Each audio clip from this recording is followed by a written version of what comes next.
तो मेरी तो ये आपके चैनल के माध्यम से मैं तो यही कहना चाहूँगा, और इस गांव के जितने भी मेरे मतदाता हैं उनसे हाथ जोड़ के रिक्वेस्ट करूँगा कि एक बार मौका दे के देखें। आपको कभी कमी नज़र आ जाए किसी भी एंगल से, किसी बच्चे को, बुजुर्ग को, बड़े को, युवा को, किसी को भी, तो भाई ज़िंदगी में मैं दोबारा कभी चुनाव नहीं लड़ूँगा अगर मेरे में कोई कमी रह गई तो। लेकिन मुझे कमी बताएंगे आप सबूत के साथ भी ये कमी रही है, अगर वो बताएंगे तो मैं कभी दोबारा चुनाव नहीं लड़ूँगा। नमस्कार साथियों, मैं सूरज खुंडिया लाइव हरियाणा न्यूज़ चैनल से, और पंचायती दंगल के चलते आज हम आए हैं गांव आर्यनगर में। आइए चलिए बात करते हैं। सर, पहले आप अपना इंट्रोडक्शन दीजिए। सभी को नमस्कार। मैं कुलवंत सिंह घोंसला और 36 बिरादरी का तीसरे मोर्चे का उम्मीदवार हूँ, और मेरा चुनाव चिन्ह कल हमें आवंटित हुआ है। साइकिल का मेरा चुनाव चिन्ह है, और मैं श्री धन्नाराम जी का पुत्र हूँ। सर, चुनावी माहौल के अंदर, चुनावी मैदान के अंदर आपका आने का सबसे बड़ा मुख्य कारण क्या रहा है? मेरा मुख्य कारण ये रहा है कि मेरे 36 बिरादरी ने मुझे आके ये कहा कि इस बार ओपन की ये सीट, मतलब ओपन कैटेगरी में आया है हमारा गांव आर्यनगर, तो क्यों ना आप चुनाव लड़ें। तो मैंने कहा भाई मैं इस चुनाव वगैरह में ज़्यादा इतना भाग नहीं है, भाई गांव का काम है तो हम लोग बिना चुनाव के या इसके भी कर सकते हैं। और हम लोगों ने, कोई भी हमारे से इस टाइप की कोई गांव पूरा किसी भी सामाजिक काम के लिए या और के लिए कभी भी हमारे साथ आया तो हमने मना नहीं किया। तो मैंने कहा सेवा तो किसी भी रूप में हो सकती है, लेकिन उन्होंने कहा नहीं, इस बार आप क्यों ना, मतलब ये जो सेवा है ये अगर गांव आपको, पूरा गांव साथ दे तो क्यों ना आप गांव सरपंच बन के और सेवा करो। इसका मतलब आप अपने खुद के लिए नहीं लड़ रहे हैं, आप लोगों ने आपको सहमत किया है, भाई लोगों की समस्या है, ताकि लोग आपको चुन सके और उनकी समस्या को हल कर सके, इसलिए आपको उम्मीदवार बनाया गया है? नहीं, मेरे हिसाब से तो मुझे ऐसा लगता है कि भाई खुद के लिए लड़ने वाले लोग जो हैं, क्या पता उस मजबूरी में हमारे गांव ने इकट्ठा होकर 36 बिरादरी ने ये फैसला लिया हो भाई आप एक हमारे सामने एक विकल्प दिख रहे हैं, क्यों ना आप आएँ। तो वो लोग लड़ते होंगे खुद के लिए। ये चुनाव, सरपंच जी का जो चुनाव है, ये तो गांव का सामाजिक काम विकास करने के लिए होता है, खुद के लिए थोड़ी होता है कोई। इसको कोई खुद का समझता होगा तो वो, तो मैं तो ऐसा कभी समझता नहीं हूँ भाई ये खुद के लिए लड़ा जाता है। वो लड़ने वाले होंगे तो वो लोग करते होंगे ऐसा। मेरा तो ऐसा कोई विचार भी नहीं था। 36 बिरादरी इकट्ठी होके आई, मेरे ऊपर ये दबाव बनाया भाई क्यों ना आप ये काम करें, तो इसलिए मैंने, चलो भाई इतने लोग आए हैं तो क्यों ना उनका मान सम्मान में रखने के लिए। लेकिन हमने तो सबके सामने झोली फैला के ये बात बोली है भाई क्यों ना एक मौका, मतलब 36 बिरादरी इकट्ठी हो गया है, क्यों ना एक मौका हमें दिया जाए। और उसमें भी हमने ये कहा था, हमने कोशिश की थी लास्ट 11 तारीख, 13 तारीख को, 14 तारीख को था मेरे ख्याल से वापसी का, नामांकन वापस लेने का। वो मैंने 3 बजे तक कोशिश करी है भाई क्यों ना हम लोग बीच एक गांव के बीच चौक में बैठ के एक ऐसा बढ़िया फैसला ले कि जिससे हमें चुनाव की इस पूरी प्रक्रिया में जाना ही ना पड़े, और हम सब लोग वहाँ बैठ के अपना एक ऐसा फैसला करें जो सबको मंजूर हो और जो सबको ठीक लगे। क्यों ना एक ऐसा विकल्प सामने लेके आए और एक ऐसी अपना नींव रखें कि आर्यनगर की दशा और दिशा चेंज हो जाए और कभी भी इस प्रक्रिया से गुजरना ही ना पड़े, और ऐसा एक शांतिप्रिय माहौल दें और गांव की ऐसी सेवा करें कि आने वाले 5 साल में कोई आदमी आवाज़ ही ना उठाए कि मैं नामांकन भरूं। इस गांव की परंपरा ऐसी बना दें कि भाई सब बैठे बनाएं। और ये कारण भी रहा है कि भाई जनरल कैटेगरी की सीट है, अब घूम के 20 साल बाद आएगी, और 70 साल से हम लोग वोट देते ही आ रहे हैं। उन लोगों ने तो यहाँ तक भी कोशिश करी है, और ऐसा हुआ भी है कि 70 साल में उन लोगों ने SC की सीट रिजर्व भी नहीं होने दी। ये बहुत बड़ा एक शेड्यूल कास्ट समाज के साथ बहुत बड़ा धोखा किया उन लोगों ने। और हमेशा शेड्यूल कास्ट ने बगैर पूछे उन लोगों को समर्थन भी देते रहे हैं, उन लोगों को वोट भी देते रहे हैं। 70 साल से वोट दिया है उन्होंने। लेकिन इस समाज की इस बार पिछली जो योजना थी, इसमें शेड्यूल कास्ट की जो सीट रिजर्व होके आई, तभी उन लोगों को वोट दिया गया, वो भी मजबूरी में। तो मुझे सबसे बड़ा दुख इस बात का है कि वो लोग 70 साल से बिना पूछे वोट देते आ रहे थे और उनको लोग ये कह रहे थे ईब के तो मजबूरी में देना पड़ा। क्यों भाई, उनका अधिकार नहीं है क्या? सबसे बड़ा अधिकार है। जब तुम 70 साल से तुम चुनते आ रहे हो तो क्या उनका अधिकार नहीं? और शेड्यूल कास्ट के लिए मुझे सबसे बड़ा दुख यही है कि 70 साल में पहली बार आई थी शेड्यूल कास्ट में। और जब पहली बार आई थी तो वो लोगों के मुंह से, मैंने बहुत लोगों के मुंह से आवाज़ सुनी थी कि मजबूरी में देनी पड़ेगी। क्यों भाई, उनका अधिकार नहीं? वो लोग हमेशा ही वोट हमें देते आ रहे थे, किसी ना किसी को दे रहे थे, लेकिन उनको तो आज भी यही कहा जाता है कि मजबूरी में देने पड़ते हैं। मैं इस चीज़ के सख्त खिलाफ हूँ और मैं ये चाहता हूँ कि 5 साल में ये टर्म जो घूम के आए, मैं तो ये चाहता हूँ शेड्यूल कास्ट के लिए ऐसा अवसर आए कि वो 20 साल के टर्म को क्यों ना छोटा करा जाए और उन लोगों को ज़्यादा मौका दिया जाए। क्योंकि वो लोग 70 साल से इस गांव की, उन्होंने कोई उनका वोट दे दिया तो उनका वोट भी नहीं माना गया और उनके ऊपर एहसान जताया। किसी का 1 बच्चा लगा दिया, किसी का 2 लगा दिया, पूरी ज़िंदगी उसका ये एहसान माना गया कि तेरा ला रखे नहीं। अरे तेरा ला रखे तो किसने, किसकी वजह से लाया है? जो वोट दिया तो उसी की वजह से लगाया ना। अब उनके वोटों की कोई कीमत नहीं। तो मेरी एक सब भाइयों से हाथ जोड़ के एक रिक्वेस्ट है कि उस समाज के लिए कभी भी ये ना सोचा जाए कि ये समाज आएगा इसकी उसमें मजबूरी में वोट देने पड़ेंगे। क्यों नहीं? मेरे हिसाब से तो वोट उनका भी, उसकी इतनी कीमत है और हमारे वोट की भी इतनी कीमत है। चुनावी दंगल में आने का आपका मुख्य उद्देश्य क्या रहा है? चुनावी दंगल में आने का मुख्य उद्देश्य तो पहली बात तो ये 36 बिरादरी इकट्ठी होके आई, तो मैंने इतने लोग आके और मेरे पास आए हैं, कुछ ना कुछ तो उन्होंने हमारे में कुछ देखा होगा। भाई हमारे पास आए, हमारा व्यवहार देखा होगा इस गांव ने हमें। इस गांव में 70 साल से हम रह रहे हैं यहाँ पे। कोई भाई हमारे पास आया, जितना हमारे से हो चुका हमने उसकी मदद करने की कोशिश करी है। तो हो सकता है 36 बिरादरी ने मेरे अंदर ये कुछ विचार किया हो, कुछ देखा हो, इसलिए मेरे पास आए हों। और 36 बिरादरी फिर हम लोग सब इकट्ठे होके भी उन लोगों के पास भी गए हैं जोड़ी फैला के, भाई एक मौका हमें भी दो। हमने तो 70 साल में कभी ये काम किया ही नहीं, तो क्यों ना एक मौका हमें दिया जाए। लेकिन वो लोग, उन्होंने अपनी जिद की वजह से और चुनाव की तरफ धकेल दिया। नहीं तो मेरी लास्ट टाइम तक ये कोशिश रही है कि क्यों ना इसको बैठा बनाया जाए, सहमति की हमारी यहाँ पे पंचायत बनाई जाए। गाँव के द्वारा चयनित किए जाते हैं, क्या क्या कार्य करवाने का लोगों को आश्वासन देते हैं? भाई कार्य कराने का तो ये है कि सबसे मोटी समस्या मुझे जो तकलीफ़ जो रही है कि कुदरत के कहर के आगे तो देखो किसी का जोर चलता नहीं। और भगवान ने मान लो 2 साल से सितंबर के महीने में जो बारिश आई है, इसमें हालात ये यहाँ तक हो चुके हैं कि गांव के अंदर कम से कम, ज़्यादा तो नहीं कह सकता, कि 700-800 तो मकान फट गए। ना तो रहने की जगह दिख रही, ना खाने की जगह दिख रही, यानी बिजाई भी नहीं होती, चारों तरफ पानी खड़ा हो जाता है। सबसे मेन समस्या यही है कि हमें खाने के लाले पड़ सकते हैं और रहने के भी पड़ सकते हैं।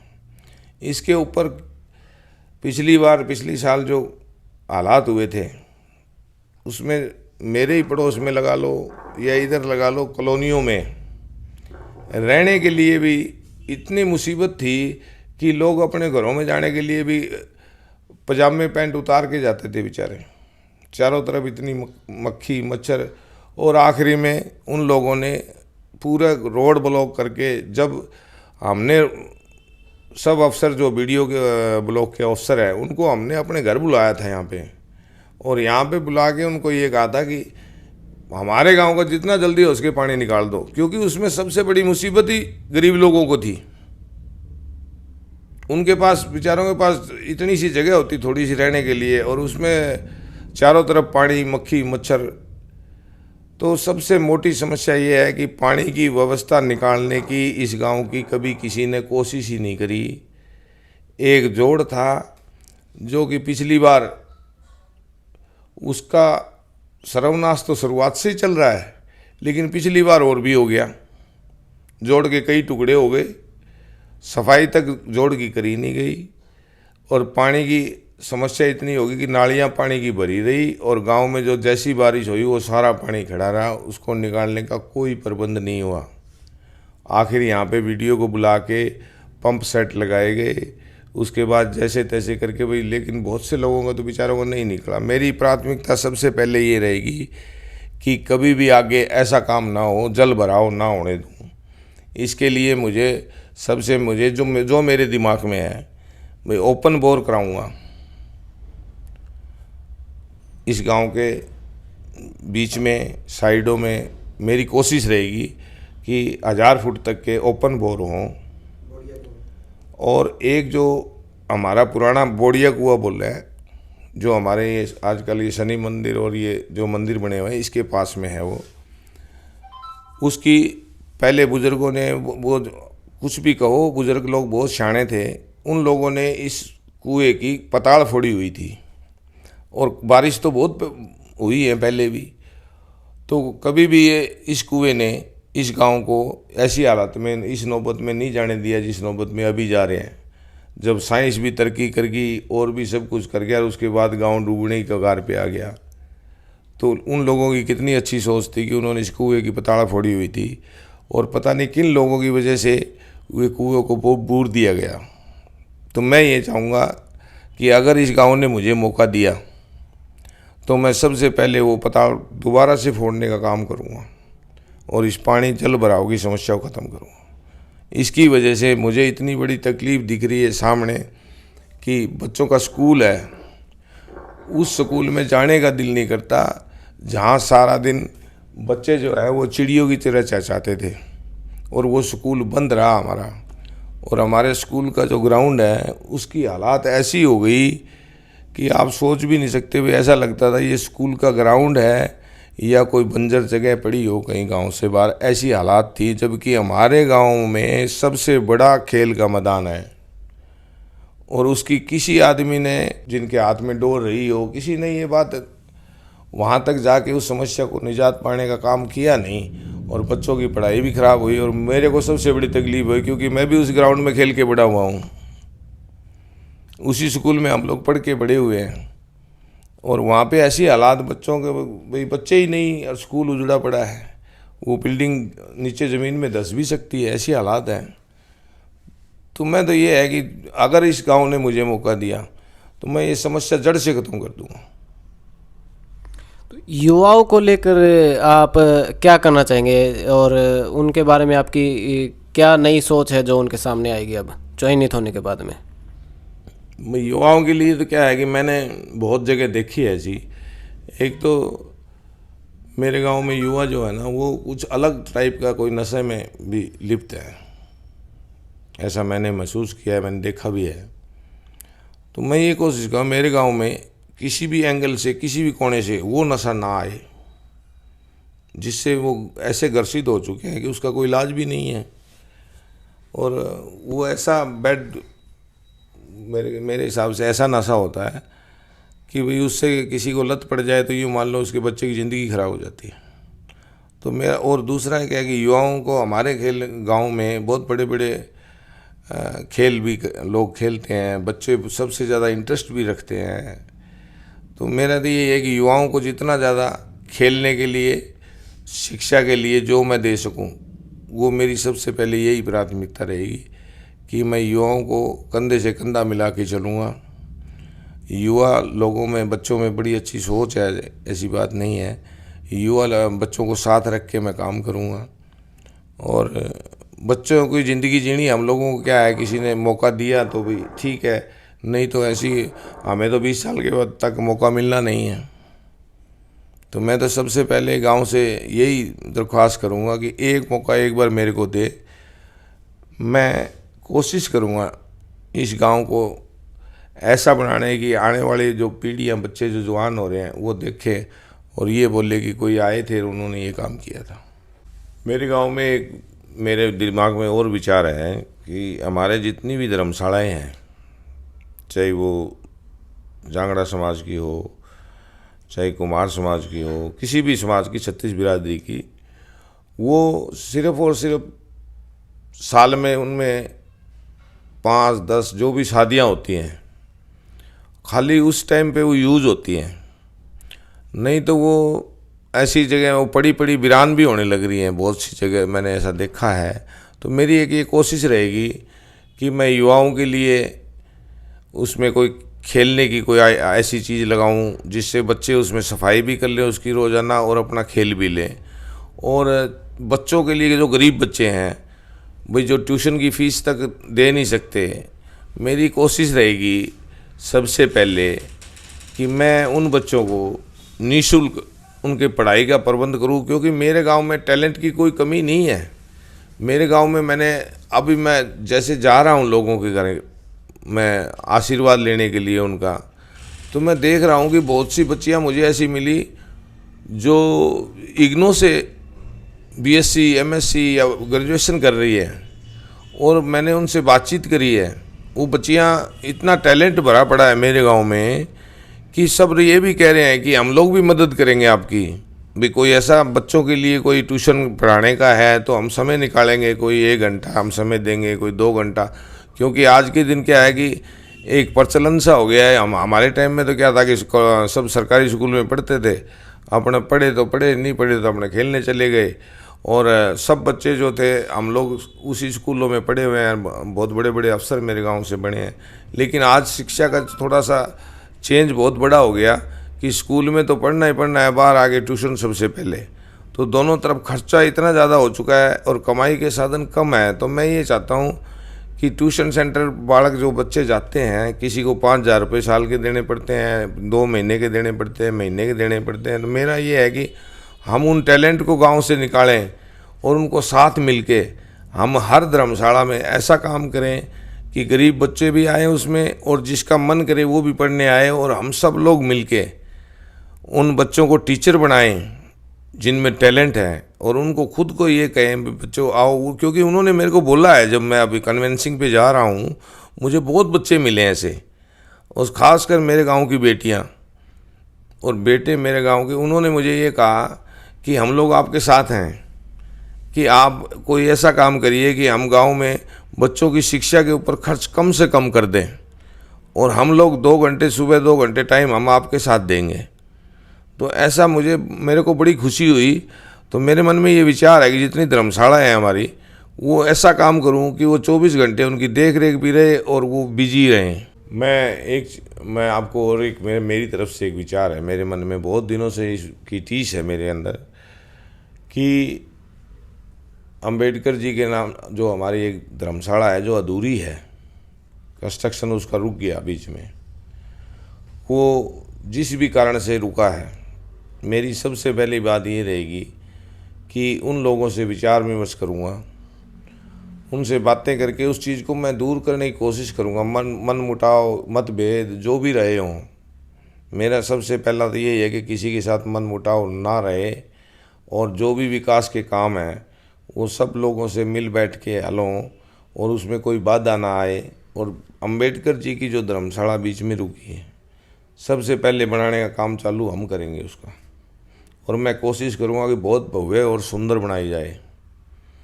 और दूसरा, एक दानक समाज को एक जगह ये महेंद्र जोड़ के ऊपर दी गई थी दानक समाज की धर्मशाला बनाने के लिए, और एक लाइब्रेरी कम्युनिटी सेंटर बनाने के लिए एक जगह दी गई थी। मेरी ये कोशिश रहेगी, पहली बात तो मुझे जहाँ तक मेरी नॉलेज में है कि वो जगह बहुत दूर दी गई, और वो जगह मेरे हिसाब से जहाँ तक मेरी नॉलेज में है कि वो कैंसिल हो चुकी है। एक तो जो लोग वहाँ रह नहीं रहे, उस जगह का इतनी दूर उसका मेंटेनेंस करने का और का देख रेख का बहुत मुश्किल होता है। फिर क्या है, लोगों की भाई कोई ब्याह शादी करनी पड़े और करना पड़े तो पूरा घर बार छोड़ के वहाँ जाना। मेरी ये कोशिश रहेगी सबसे पहले कि मैं उसको समाज के बिल्कुल साथ कहीं जगह दे के और उसको निर्मित कराने का काम मेरे हाथों से मैं करना चाहता हूँ। मेरी एक इच्छा है कि वो मेरे हाथों से हो। मेरी ऐसी, अगर गांव ने मुझे एक आशीर्वाद दिया इस बार तो। और एक मैन और मेरे दिमाग में बात ये है कि एक वाल्मीकि समाज है जो पूरे गांव का कूड़ा करकट साफ करता है और पूरे बहुत सालों से वो लोग करते आ रहे हैं, लेकिन उनके बारे में किसी ने भी नहीं सोचा। तो मेरे दिल में एक ये बहुत बड़ी इच्छा है भाई उन लोगों के लिए भी एक, उनके भी ब्याह शादी होते हैं, बच्चे होते हैं। तो मेरे मन में बहुत बड़ा क्वेश्चन बार बार ये घूमता है भाई उस समाज के लिए किसी ने कुछ नहीं सोचा। मैं सोचता हूँ कि एक धर्मशाला वाल्मीकि समाज की मैंने बहुत गाँव में देखी है, लगभग गाँव में है। तो मेरे गांव में वो लोग रहते हैं, उन्होंने भी वोट 70 साल से दे रहे हैं वो किसी को, उनके बारे में क्यों नहीं सोचा गया। तो मेरी यही है कि मैं सबसे पहले इन जो मेन समस्याएं हैं भी, अम्बेडकर जी का जो भवन बीच में रुका हुआ है वो, और दानक समाज के लिए जो जगह दी गई थी वो, और वाल्मीकि समाज के लिए ये जो मेरे मन में जो बात है, मैं उसको, गांव मुझे एक बार आशीर्वाद दे, मैं इन चीज़ों को सबको पूरा कंप्लीट कराने की पूरी कोशिश करूंगा और बहुत भव्य और सुंदर बनाने की कोशिश करूंगा। आप हमारे चैनल के माध्यम से क्या संदेश देना चाहेंगे गांव आर्य नगर को? मैं तो आपके चैनल के माध्यम से यही संदेश देना चाहूँगा गांव को कि अभी भी कोई ऐसा बात नहीं हुई है। चुनाव 25 तारीख को है। अब भी आप लोग कोई भी जो 6 सरपंच खड़े हैं इस मैदान में, मैं सबसे यही कह रहा हूँ कि अगर आपको लगता है तो अभी भी कोई दूर नहीं है मंजिल, क्यों ना बैठ के आप लोग एक बार, एक मौका, मैं कह रहा हूँ एक मौका दें। फिर हम लोग आपको कभी भी इस चीज़ के लिए आपको कभी नौबत नहीं आएगी, हम हर बार मौका देंगे आपको। तो मेरी तो ये आपके चैनल के माध्यम से मैं तो यही कहना चाहूँगा, और इस गांव के जितने भी मेरे मतदाता हैं उनसे हाथ जोड़ के रिक्वेस्ट करूँगा कि एक बार मौका दे के देखें।